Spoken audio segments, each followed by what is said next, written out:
Set sail with us to Solomon's, Maryland, where the rhythm of the tides echoes the rich maritime legacy of the Chesapeake Bay.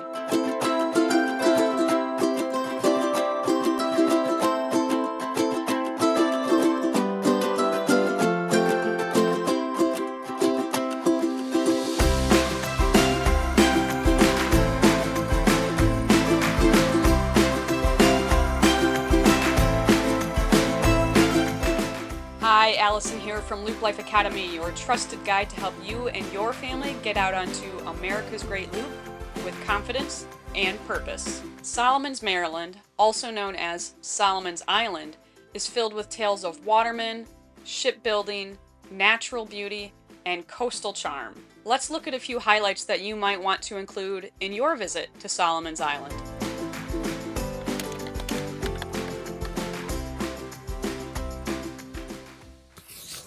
As we continued north from Norfolk and Deltaville, we found Solomon's Island along the western shore of the Chesapeake Bay, located in Maryland.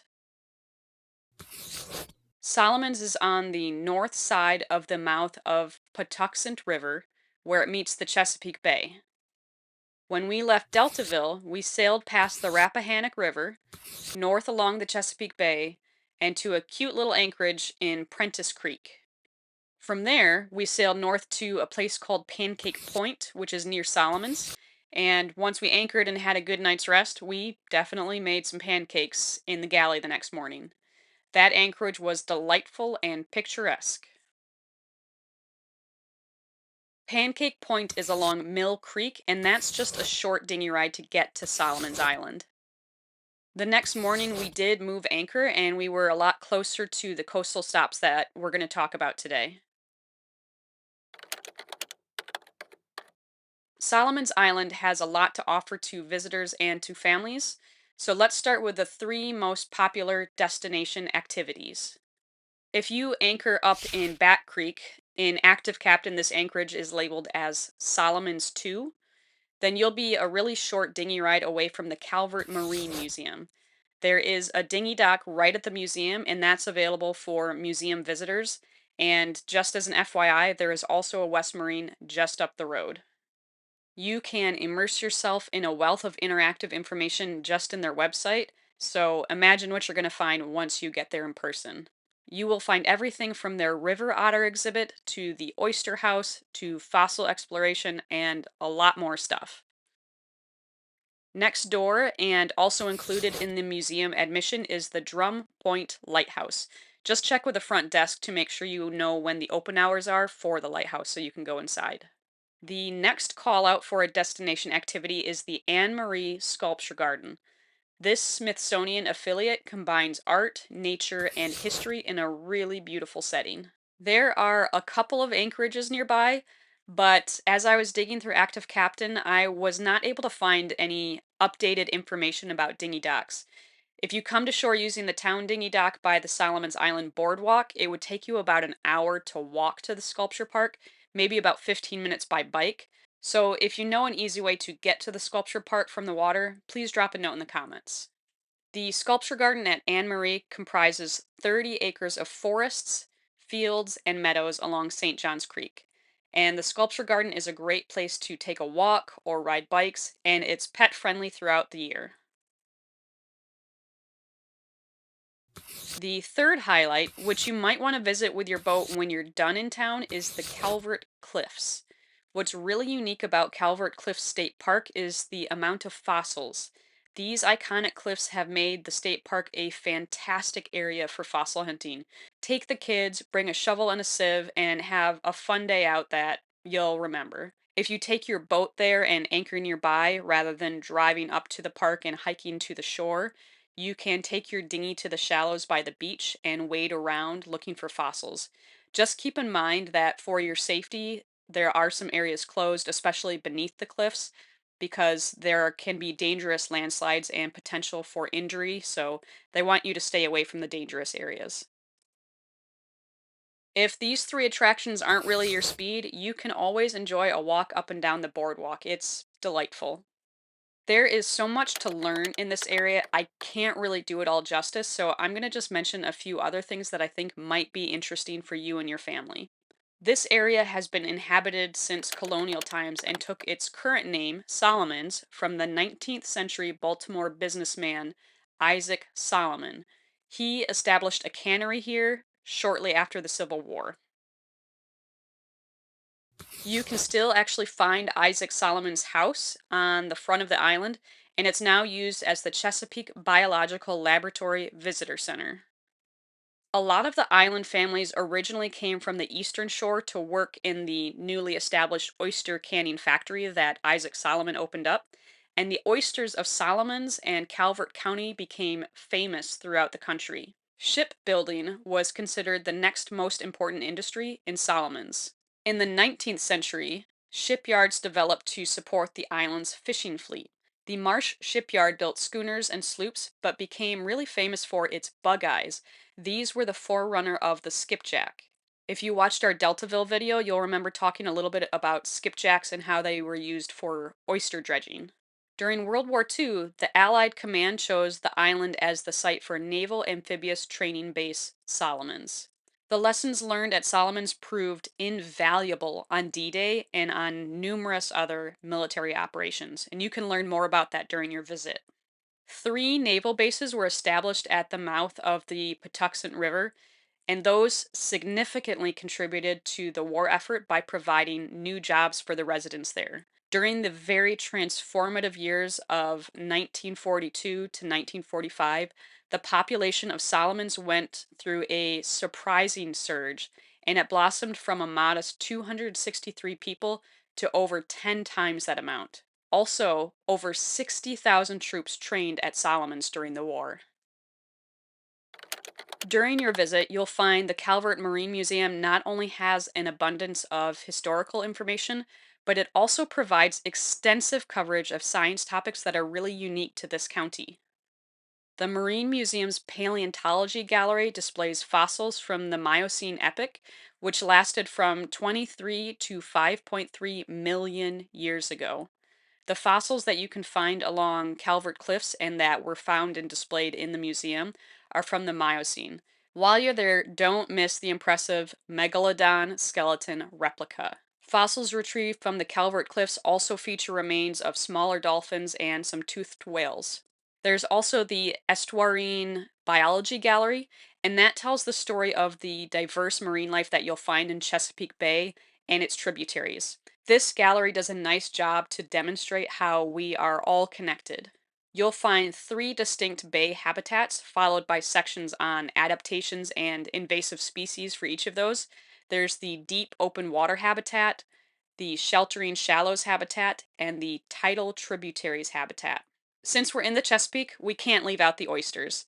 The Patuxent River is a perfect location for oysters with just the right salinity levels. Until the mid 1980s, oysters were the most valuable commercial fishery in the Chesapeake Bay. In 1607, there were so many oysters in the Chesapeake Bay that it took them 3 to 5 days to filter all of its water, so not very long. Today, it takes the oyster population over a year, that's 365 days or more, to do the same task.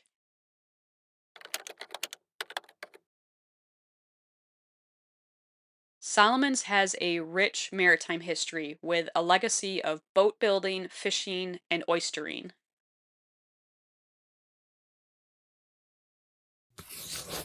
J.C. Lohr and Sons of Solomons was one of the largest and most successful seafood packing companies in southern Maryland. Many of the shuckers and watermen left the oyster industry when World War II began to influence southern Maryland because they could find much better paying jobs with the military.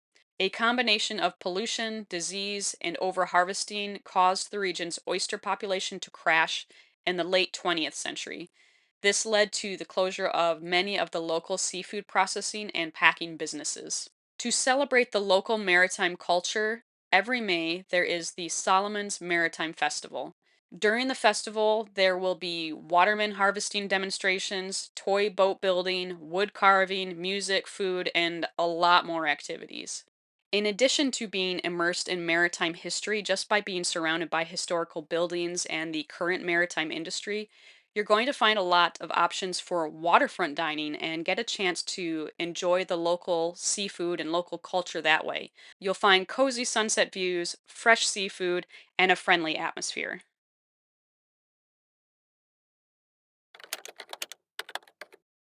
Remember that on this channel, we always love to take opportunities to learn, so here are a few vocabulary words for you that go along with Solomon's Island. Shipwright. A shipwright is a person skilled in designing, building, and repairing ships and boats. For example, the historic shipyard in Solomons employed skilled shipwrights who crafted traditional wooden boats and barges. Watermen.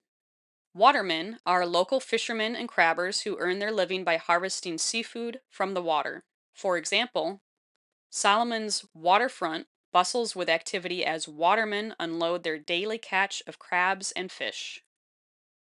Oyster reef. An oyster reef is a submerged structure made of oyster shells that provides a habitat for marine life and helps protect coastlines. For example, the restoration of oyster reefs in the Chesapeake Bay has improved water quality and enhanced biodiversity. Marine ecology. Marine ecology is a focus on the interactions between marine organisms and their environment. For example, the Calvert Marine Museum features exhibits on marine ecology, highlighting the delicate balance of life in Chesapeake Bay. All right, time for a treat. And in Solomon's, you have choices. Your closest anchorage is Solomon's One when you're looking at active captain, and that's a very short dinghy ride to the town dock, although any of the nearby anchorages are not very far from the dinghy dock. And as a quick note, the dinghy dock is actually a free pump out dock that has room for dinghies on it. By this dock, you're also going to find restrooms and a lot of nearby restaurants. First, you have the ice cream place. They are serving up Hershey's hand dipped ice cream, milkshakes, sundaes, and other desserts. They also have food from the kitchen, which includes funnel cakes, fried Oreos, french fries, burgers, and more. Your second option is just up the street at Cone Island Ice Cream Shop. At this small ice cream stand, you'll find soft serve ice cream, sundaes, milkshakes, ice cream floats, and more. And as a bonus, this one's right next to the playground. If you turn in the opposite direction on the boardwalk and head south from the dinghy dock, you can go to Burr Ice Cream Shakes and Crepes. Here you're going to find unique ice cream flavors and mouth-watering crepes. Let us know in the comments which ice cream shop is your favorite here in Solomon's Island. As we all know, adventurers love a good place to research and read, so let's talk about the library. The Calvert Library's southern branch is right near the shopping center along Bat Creek. Here you will find staff that is always willing to help, along with events and programs for kids. There are two anchorages nearby the local library. Active Captain has some outdated information, so you're going to need to explore a little bit to find out where you can tie up your dinghy near here. There used to be several dinghy docks available, but on Active Captain and on Google Maps, the businesses associated with those have been reported as out of business. So if you know where to dinghy in, please make an updated comment in Active Captain and comment below so we know. Great Loop adventurers should also know a good book to read when they're visiting different areas. The book I'm going to recommend for Solomon's is called The Waterman's Widow. It's written by Carol McCabe Booker. You can scan the QR code for links to this book, and I'll also put the link in the description below. This book's just over 150 pages, and you can find it in paperback and Kindle, and it takes place in Solomon's, Maryland at the turn of the 20th century. This book is a true crime murder mystery, which means this story really happened. Inside, you'll learn a bit of U.S. history, specifically the life of Chesapeake watermen and their families in the early 1900s. Given the true crime nature of the book, I'd recommend this for older readers. There were only 5 reviews for this book on Goodreads, but People found it pretty average. It wasn't bad, but it wasn't great, and they ranked this book at 3.3 stars out of 5. But these reviewers did admit that they found the local history and the way of life of the watermen and their families the most interesting part of the story. Amazon had quite a few more reviewers, and those readers were much more favorable to the story. They ranked it 4.1 out of 5 stars. The overall vibe from reviewers for this book is that it was a fantastic read for anyone, and they said that the historical context really made the history come alive.